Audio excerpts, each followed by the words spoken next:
Good morning from rainy northwestern Arkansas. It is that time of season.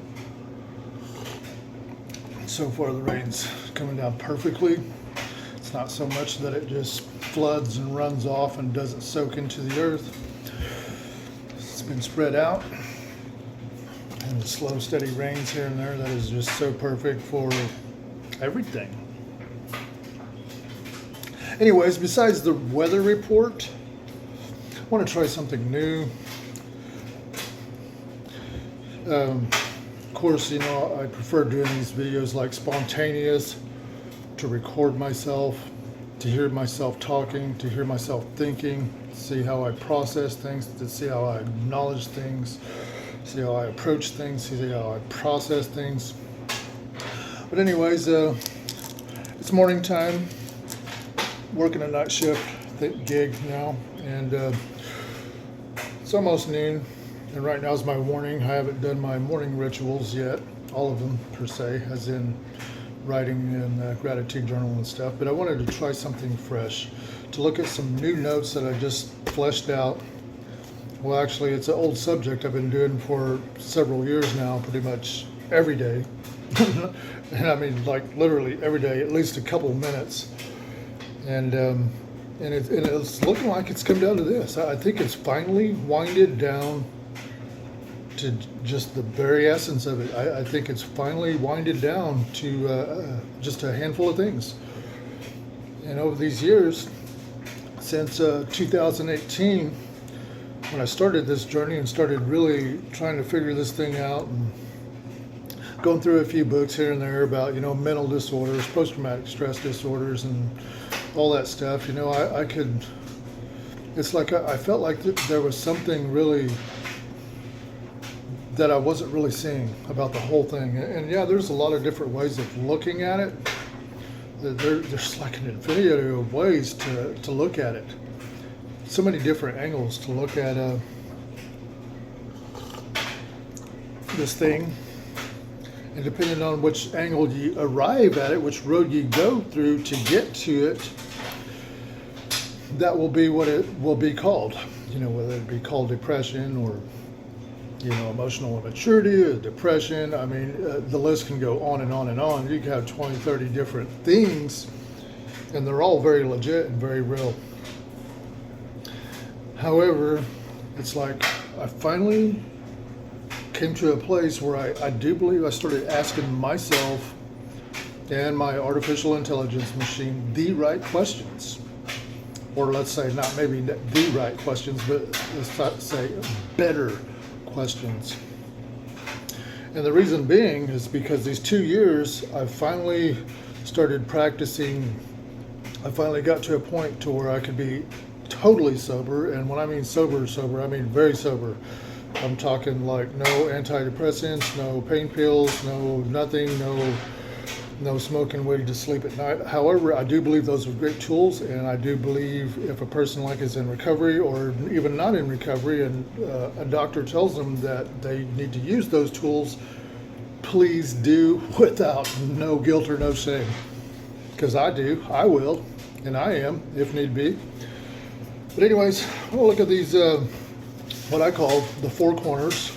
And this is kind of a new thing, so it's like we're basically looking at these notes together in real time. I've gone over them, I think, once when I made them, about 15 minutes worth, and then just a couple more hours after that the following day when I got time. And now we're in the third day of it. And this one is entitled The Four Corners of Victim Mentality. A, fear. B, self-seeking. C, self-delusion. E, self-pity. The four corners of trauma. That would be post-traumatic stress disorder, abandonment issues, depression, emotional immaturities. Wait a minute, was that four? Yeah. Post-traumatic stress disorders, abandonment issues, depression, and emotional immaturities. And as we look at these, I started asking the question, and before these notes, I had a big list. These notes that have basically added up, refined, thrown away, started over, added up, refined, wadded up, thrown away. I mean, over and over and over these past 5-6 years. And now that it got down to this last meat and taters, I started asking the question. It's like, what if there's just a couple of things, 2 or 3 things that a person could do that would untangle all of these knots? Like, just say someone was a complete basket case and they had all of these things going on at the same time. And let's say there was a list of like 200 items. I mean a big list. And let's say these problems have been there since they were a child, all the way through their teenage years, all the way through their 20s, their 30s, 40s, 50s, so on and so forth. It's like, the question came up, it's like, what if there are literally just a couple, 3 things that would be like the master keys, like if you took care of those first and foremost, that the rest of them would just come down easy cheesy. It'd be like knocking over dominoes. If you can find where that first one is, bing, hit that one, boom, boom, boom, boom. The rest of them just fall over, bam. It's like, what if it's like that? Because looking at it the way we normally look at it, it looks like it just is. It could take you years, months, years just to deal with one, then move on to the next and the next and the next. It's like it take you. Looking at it from that, it looks like it's not even worth trying at all. It's like a person wouldn't live long enough. And then besides, it'd be like trying to mow a yard that is way too big, and it would take too many days, and you're using just a push mower. It's like by the time you start mowing over here and come back, you spend a whole day doing this, and then you shut down that day, and then you go to the next and mow some more, and that takes a whole nother day. It's like by the time you get over here, it's like all this stuff is growing up behind you. You would never have the whole thing mowed off. So, looking at it from that point of view, the 4 corners of victim mentality.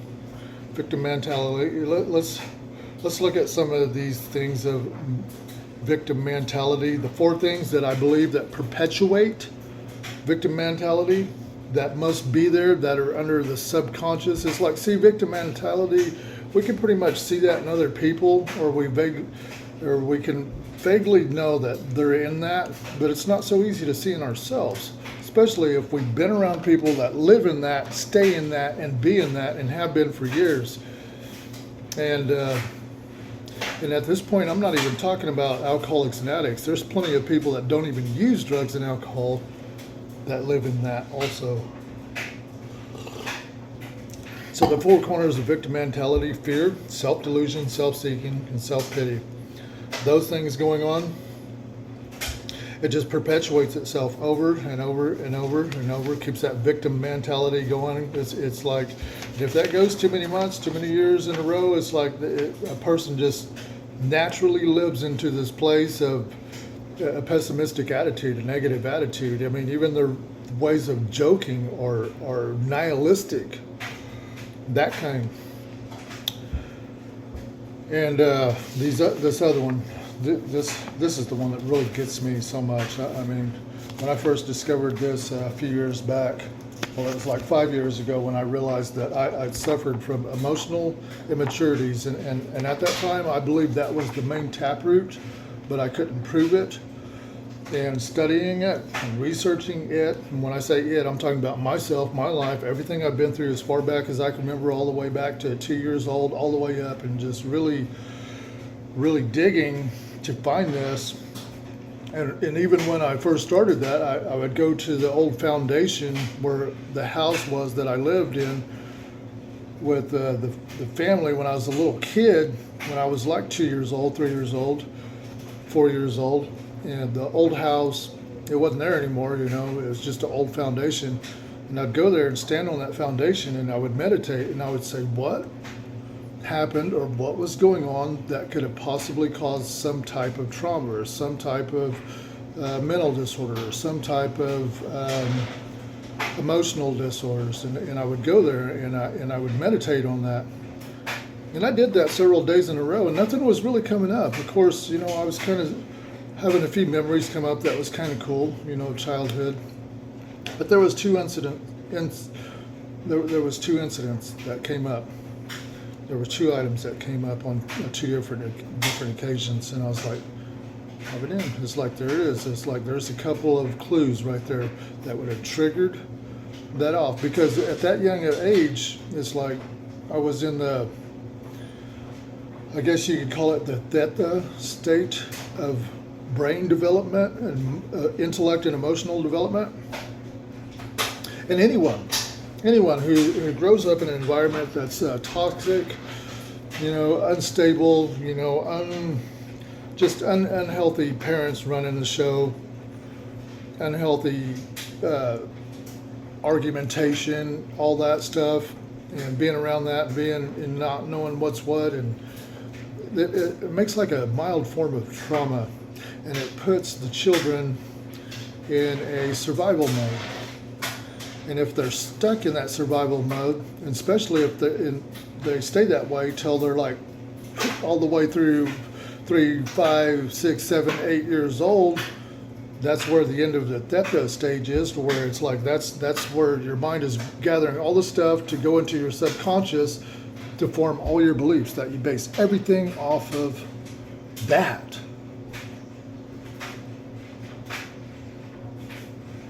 And that's it. That's it. That's where a lot of the trouble comes in. And yeah, it can be physiological. It could be genetic. It could be many other things. But I'm talking about from this one angle. I'm talking about environmental.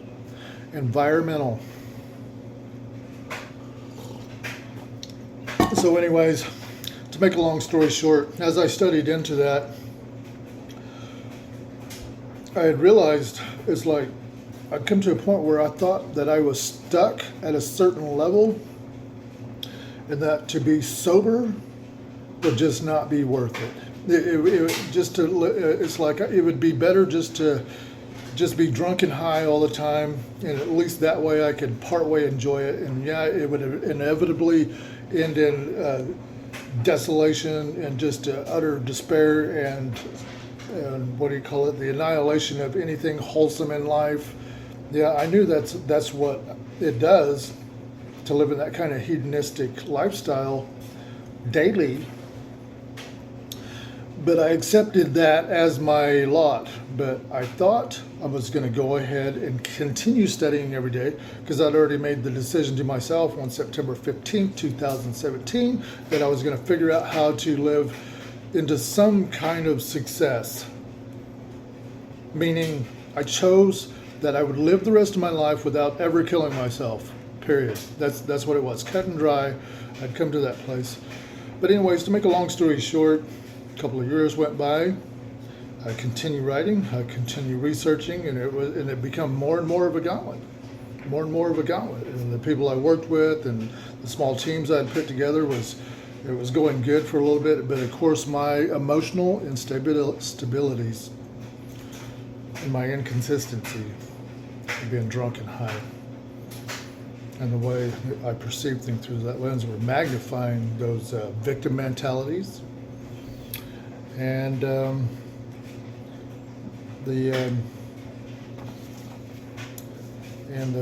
four corners of what I perceive as the four corners of trauma. The four corners of trauma were going on, and the four corners of victim mentality, I had all that stuff going on.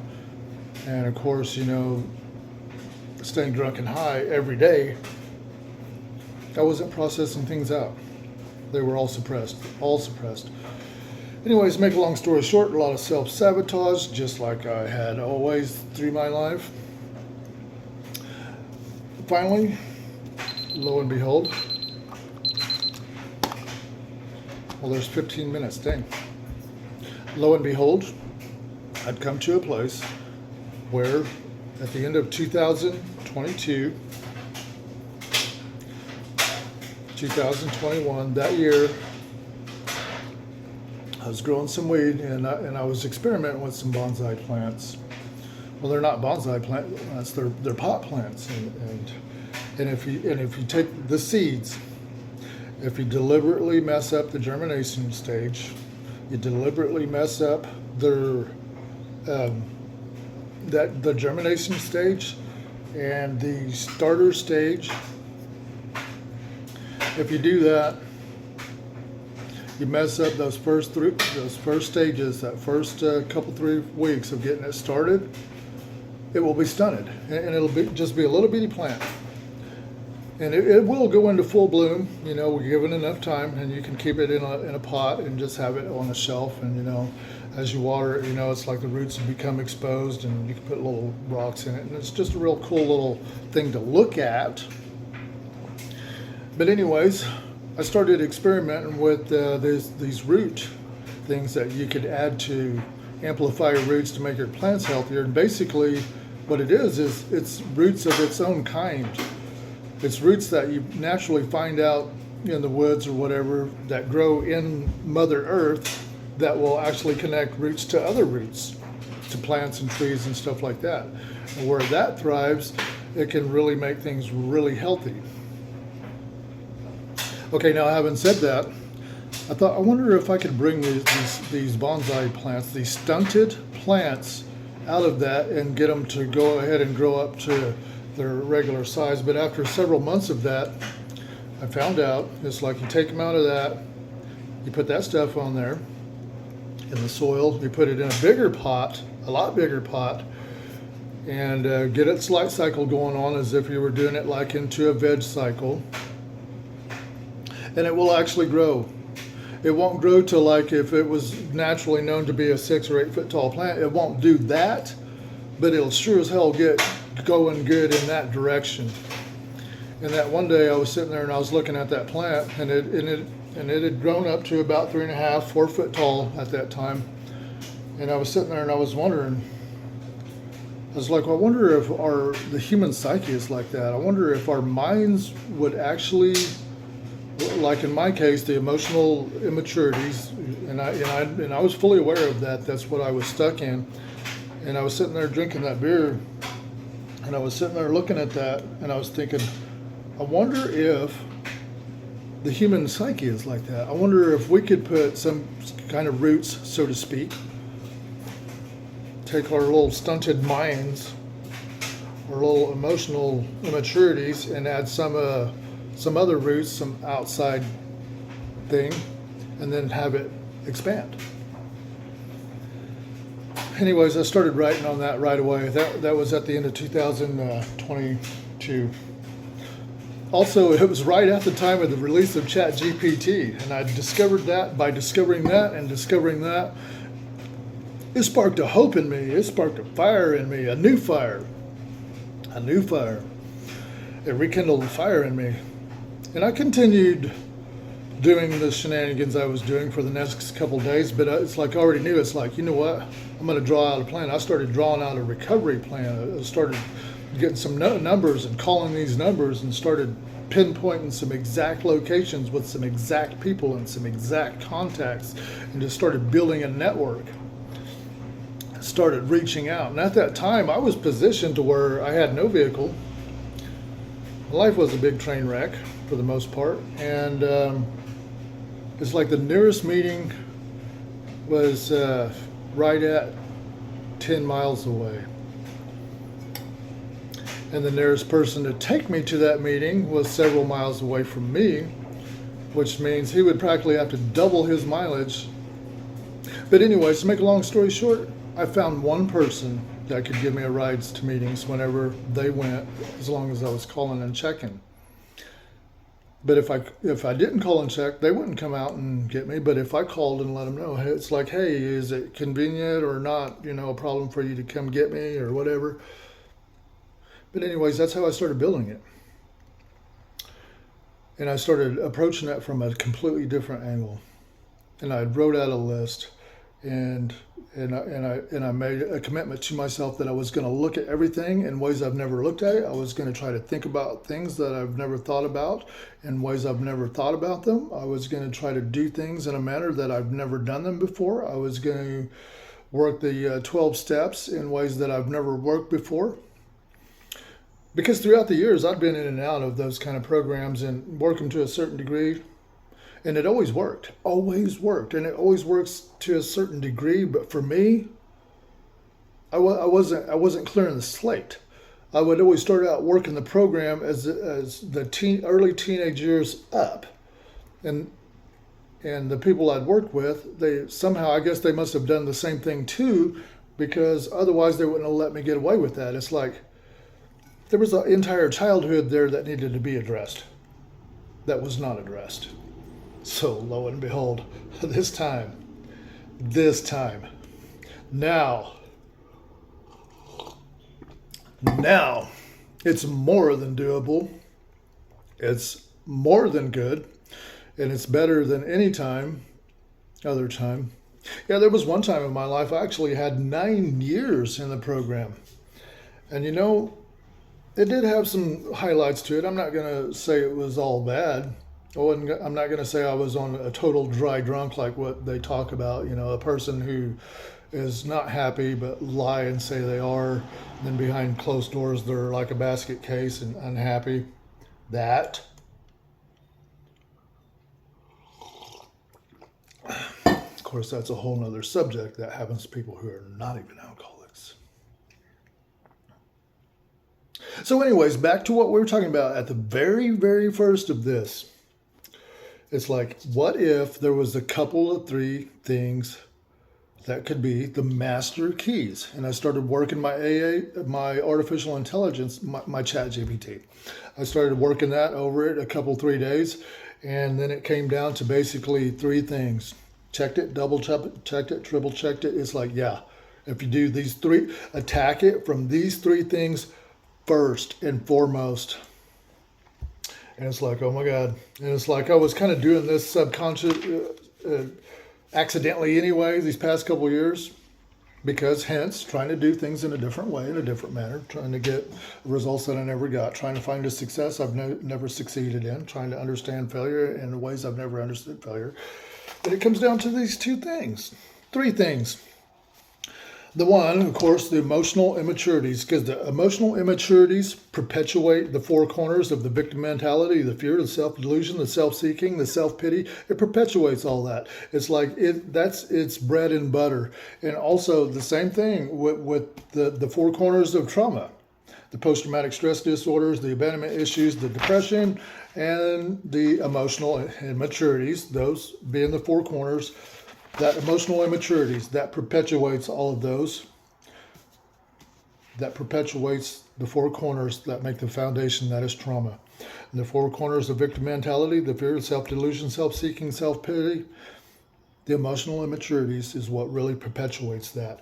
Now the other things that go hand in hand, it's 2 twin brothers, they're triplets, the emotional immaturities, the fear of not being enough, and then the fear of death.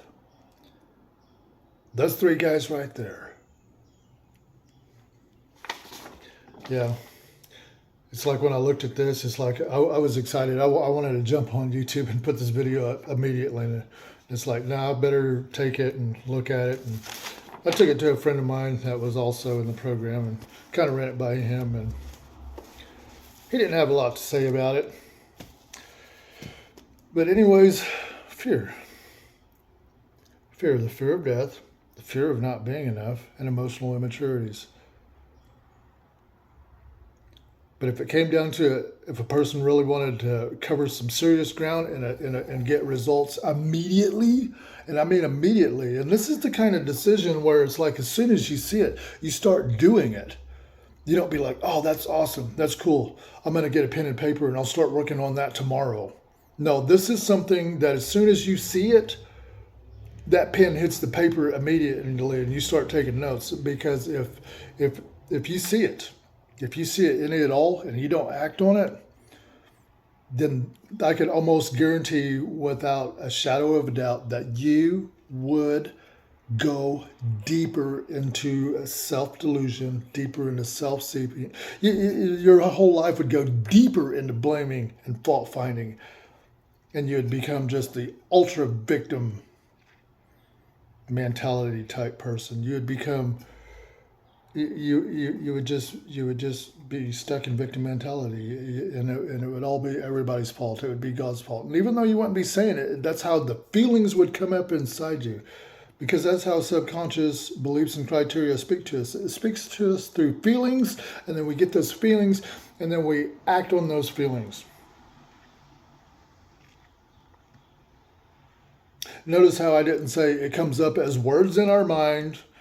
We see those words and then we verbalize the words and then we act.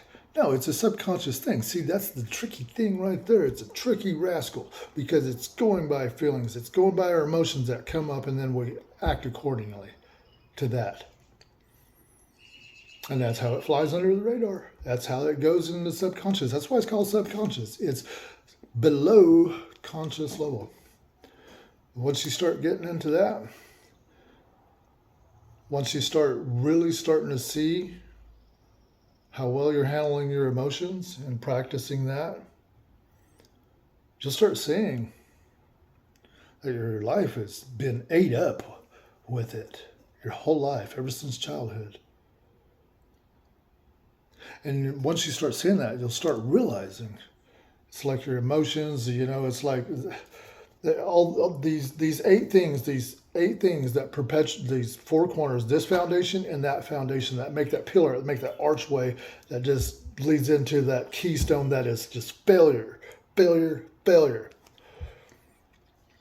You'll start seeing that that's what it's been the whole time. And you'll start realizing that it's like our life is like we have our private life, our work life, our lover life, our family life, our friend's life. You think about those five contexts, if you wanted to use that, and think about, say, something happened in your work life. Say you'd been a dedicated employee, you've been there every day early, you do extra, you never mess with anybody, you're just mind your own business, you make your paycheck, you do a great job that's above and beyond everybody else. And then some new HR comes in or some type of new management comes in, boom, you're kicked out. They're taking your spot and they're bringing in two of their people to do the one job you were doing. And then you're hurt, you're betrayed. And then that feeling, if that feeling goes on through the day, through the evening, it doesn't get resolved, it doesn't get acknowledged properly, it doesn't get approached properly, and it doesn't get processed properly, that feeling of betrayal spills over into your family life, it spills over into your recreational life, it spills over into your lover's life, your lover life, your romantic life, it spills over into your family life, spills over into the next day, spills over into the following day, spills over into the next week. See what I'm saying? It's the ability to acknowledge, approach, and process those three things. Myself, I started this thing. It was so great. I got these women that had been coaching me how to handle my own emotions. It's like, this is what I should have been taught when I was like 10 or 11 years old, just now learning this stuff. But anyways, no, seriously. I got these women in my life that are teaching me, coaching me how to handle my emotions. And the playing field I'm working at, it's my God, it's so great because it's like I'm getting paid to learn my psychological facilities. I'm getting paid to learn how to handle my emotions. It's so cool. It's so good. It's just as good as if you was like working in a gym. It's like, what, you're going to get paid to work out and hang out with people that you like to hang out with? Awesome. That'd be like getting paid to go mountain biking or paid to go fishing or paid to go camping. But anyways, we're getting off track here. But anyways, that The two main women that teach me, that have been coaching me in on this, we finally reached an end, and it's like they can't tell me no more. They can only say it so much. And I'm not sure which one really made it click, but I think it was that very day. I'm not going to say which one because there's two angles that they finally winded down to after about a month of training me every week. It's like it just got solidified down. One of them said, take offense to nothing. And the other one, their master key, once it finally came down to it, is take nothing personal. And, it really clicked that one day. It really clicked because we were hashing away an incident we had on the retail floor. We'd had a couple of customers that almost literally got into a boxing match. They literally got into a fight. I mean, their hateful energy. I mean, it was just so powerful in the room. And somebody like me, I vibe right with it. It's like, it ain't even my fight. I'd jump in there too. That kind, kind of like dogs. You ever see dogs, a couple of dogs get in a fight, there'll be other dogs around. Those dogs will get in the fight too, and they got no business in it. But anyways, that right there.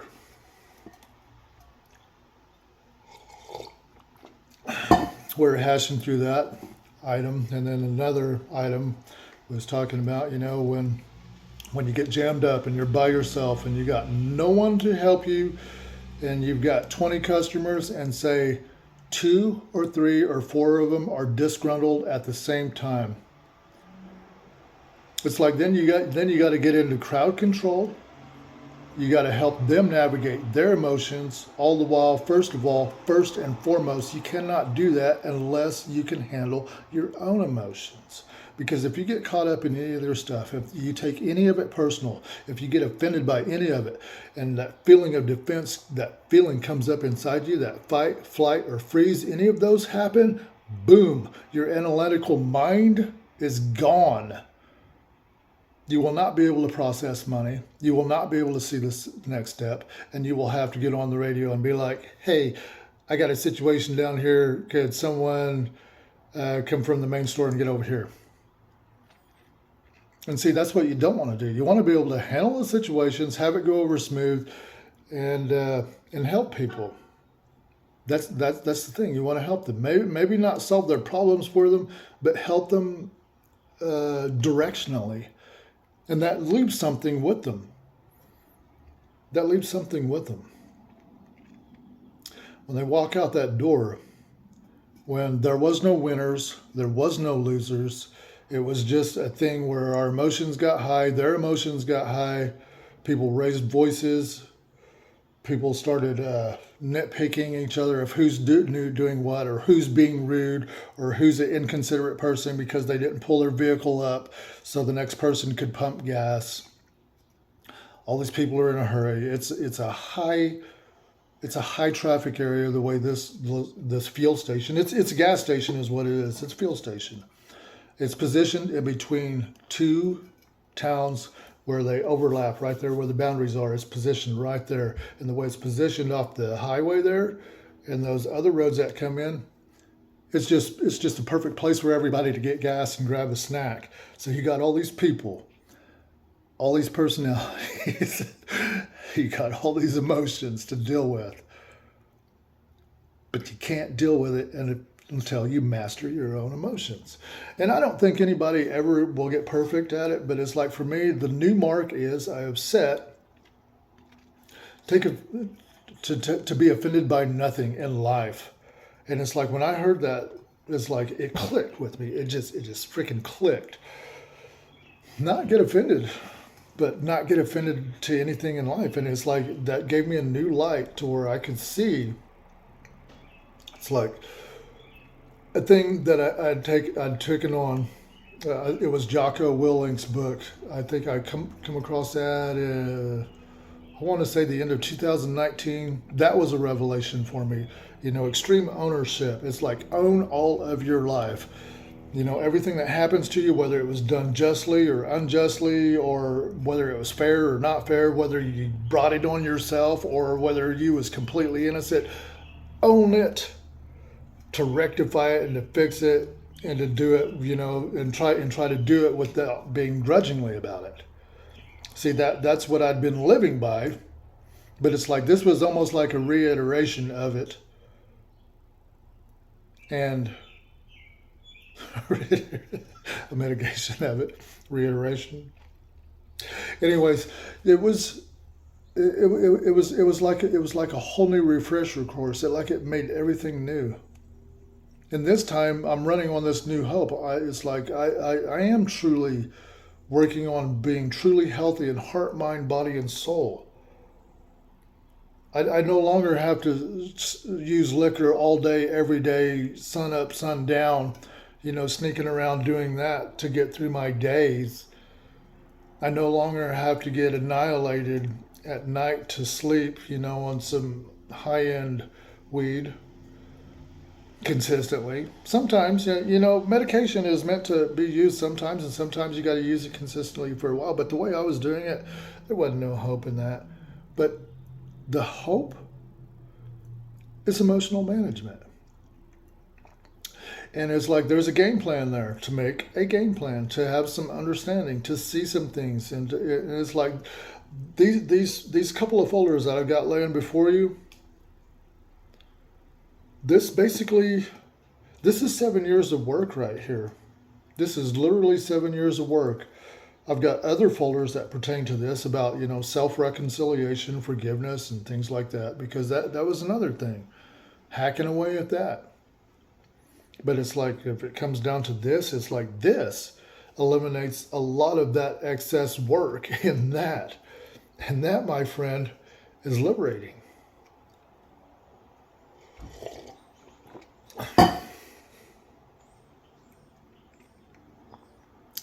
The intellect and the emotions. We're fascinating creatures in the way we grow in our environments, and the way our hearts and minds get shaped, and how we don't even see one another, and how we get stuck in the shallows, and how we just bounce around in the shallows, and everything is like superficial in our life. Everything in what I perceive the four corners of life, a heart, mind, body, and soul. I believe those four corners of that, it's like it's stuck in the superficial, and it's just not wholesome.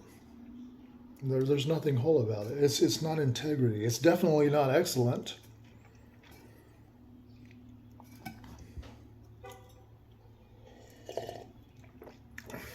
They say it's a long day in school. It's like, yeah, especially for some of us. The anger and the brainstorm may be the dubious luxury of normal men, but for us alcoholics, it is poison.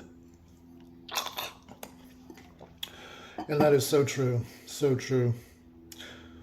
For an alcoholic, or even a recovering alcoholic, or a recovered alcoholic. Yeah, the anger and the brainstorm. No can do. Gotta stay out of it completely. Got to kind of incorporate the mission of take offense to nothing. Take nothing personal. Never personalize anything. Doesn't matter whether it's happening from another person or life's happenstances. See, that's another thing too throughout the years. Let's look at that for a second. It's like running on these kind of traumas and these four corners of victim mentality throughout lifetime, and not really knowing what it is, not knowing how to manage the emotions, and knowing how the subconscious speaks through feelings, and then the feelings prompt us to act a certain way. It's like there's no exchange of communication. There's no words there in the mind. There's no intellect. It's just, and then it's like, it's got to have some kind of meaning to it. So we assign blame. We assign we do some fault finding to assign some blame to these people or those people. And then even if we don't even do that, it's like then it really runs in the dark to where it's like we're blaming God or the universe or life itself as something against us, how nothing never works out for us. Victim mentality, and then not even know we're doing that. That's the craziest thing ever. It's straight up insanity. Sucks.